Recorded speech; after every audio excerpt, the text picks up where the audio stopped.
خوش عکس داستان کو اس کہانی کو یوں سناتا ہے کہ جب میں شہر میں داخل ہوا تو کان پڑی آواز سنائی نہیں دے رہی تھی۔ ہر طرف ایک شور اور ہنگامہ تھا۔ شہر کے کل مرد، عورتیں، بوڑھے، جوان اور بچے ہاتھوں میں کچھ نہ کچھ پکڑے بجا رہے تھے۔ شہر کی سڑکوں اور گلیوں میں ایک شیر بدحواسی کے عالم میں کبھی ایک طرف اور کبھی دوسری طرف بھاگ رہا تھا۔ جدھر جاتا ادھر سے ڈھول بجاتے ہجوم میں گر جاتا۔ ایک سرے سے دوسرے سرے تک بھاگ بھاگ کر شیر اتنا بدحواس ہو گیا کہ شہر کے ایک چوراہے میں آن گرا۔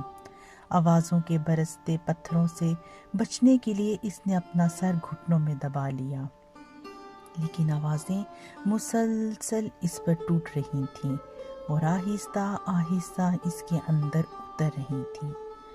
شہر کے لوگ اب اس کے ارد گرد اکٹھے ہو گئے تھے اور مسلسل ڈھول پیٹ رہے تھے۔ جس کے ہاتھ میں جو کچھ تھا وہ اسے بجا رہا تھا۔ کان پڑی آواز سنائی نہیں دے رہی تھی۔ شیر بے بسی کے عالم میں کبھی اپنا سر اٹھاتا اور آوازوں کے تھپیڑوں سے گھبرا کر دوبارہ گھٹنوں میں دبا لیتا۔ آہستہ آہستہ اس کی حالت بدلنے لگی اور کچھ دیر بعد یوں معلوم ہوا جیسے اس کے وجود میں سے گیدڑ جنم لے رہا ہے۔ پھر رفتہ رفتہ اس کے وجود میں سے مکمل گیدڑ نکل آیا۔ اس نے منہ اٹھا کر گیدڑ کی آواز نکالی اور دم دبا کر ایک گلی میں بھاگ گیا۔ شہر کے لوگ ہنستے کہکے لگاتے اپنے اپنے ڈھول اور برتن پیٹتے گھروں کی طرف لوٹے۔ داستان گو نے ایک شخص سے پوچھا، یہ کیا تماشا ہے؟ وہ شخص بولا، اجنبی لگتے ہو۔ داستان گو نے سر ہلایا تو وہ کہنے لگا، ہم شیروں کو بھی گیدڑ بنا دیتے ہیں۔ پھر وہ ہنسنے لگا۔ لمحہ بر توقف رہا، پھر بولا، جب بھی اس شہر میں کوئی شیر پیدا ہوتا ہے تو ہم سب مل کر اتنا ہونکا لگاتے ہیں کہ وہ شہر کی گلی کوچوں میں بے بسی سے دوڑنے لگتا ہے۔ ہم اسے دوڑا دوڑا کر ڈھول پیٹ پیٹ کر ایسا کر دیتے ہیں اور بدحواس کرتے ہیں کہ بالآخر وہ گیدڑ بن جاتا ہے۔ داستان گو نے پوچھا، اب تو اس شہر میں ایک بھی شیر نہیں ہوگا؟ اس شخص نے فخر سے سر اٹھایا، ہم نے رہنے ہی نہیں دیا۔ داستان گو بتاتا ہے کہ میں کئی دن سے شہر میں رہا اور میں نے دیکھا کہ شہر کے لوگ تماشے کے بڑے شوقین ہیں۔ انہیں دوسروں کو بے بس اور بدحواس کرنے کا ایسا چسکا پڑا ہے کہ اگر شیر نہ ملے تو اپنے ہی کسی ساتھی کے پیچھے پڑ جاتے ہیں اور اس کے گرد اکٹھے ہو کر اس طرح ہو ہاؤ کرتے اور ڈھول پیٹتے ہیں کہ وہ آدمی شہر کے کسی چوراہے پر بے دم ہو کر گر پڑتا ہے۔ وہ اس کے گرد اکٹھے ہو جاتے ہیں اور ڈھول پیٹے جاتے ہیں، یہاں تک کہ اس شخص کے قالب سے بھیڑ برآمد ہونے لگتی ہے اور آہستہ آہستہ وہ آدمی سے بھیڑ بن جاتا ہے۔ داستان کو بتاتا ہے کہ اب شہر میں یا گیدڑ ہیں یا بھیڑیں۔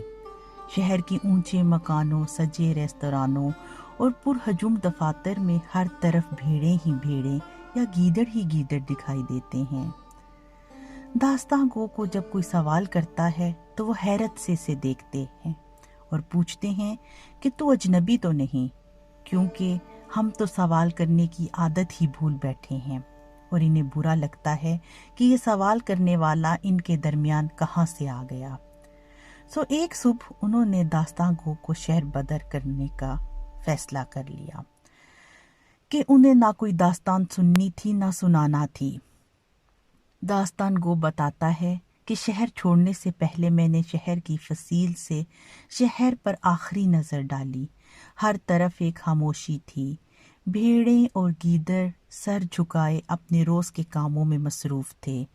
کسی کو ذرا بھر بھی فکر نہ تھی کہ داستان گو اس شہر سے نکالا جا رہا ہے، کہ انہیں سوچنے اور سوال کرنے کی عادت ہی نہیں تھی۔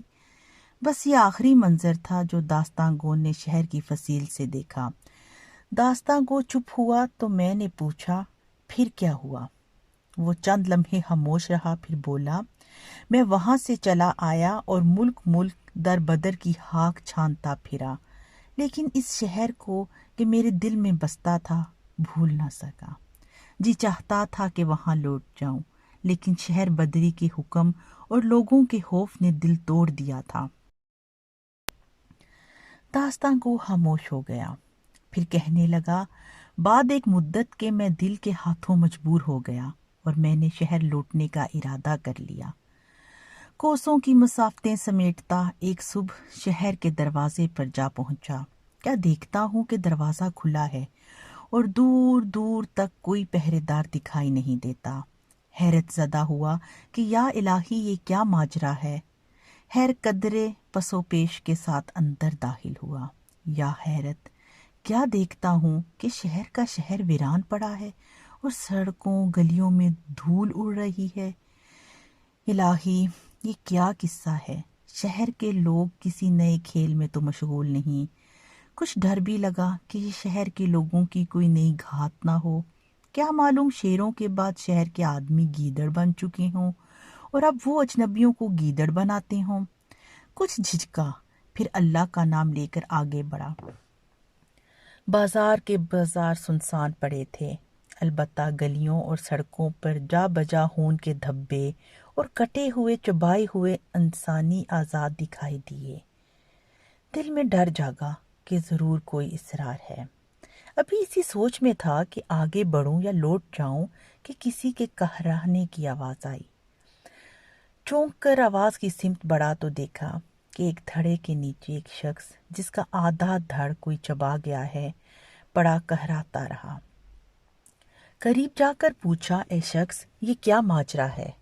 شہر والے کیا ہوئے اور تجھے کیا افدات پڑی؟ آواز سن کر اس نے بامشکل آنکھیں کھولیں اور نحیف مری آواز میں بولا، اے داستان گو، میں نے تجھے پہچان لیا ہے۔ ہم نے تمہیں شہر بدر کیا تھا۔ داستان گو نے کہا، لیکن جب مجھے شہر بدر کیا گیا تھا اس وقت تو شہر ہنستا بولتا تھا۔ ایسی کیا افدات پڑی کہ شہر کا شہر ہی ویران ہو گیا، اور اس شہر کے تماشبین لوگ کہاں گئے؟ اس شخص نے زخموں سے چور اور مرنے کے قریب تھا بڑی مشکل سے کہا، شہر والوں کو چسکا پڑ گیا تھا کہ وہ شیر کو گیدڑ بنا دیتے تھے۔ جب بھی کوئی شیر پیدا ہوتا وہ ڈھول پیٹ پیٹ کر اور شور مچا مچا کر اسے گیدڑ بنا دیتے۔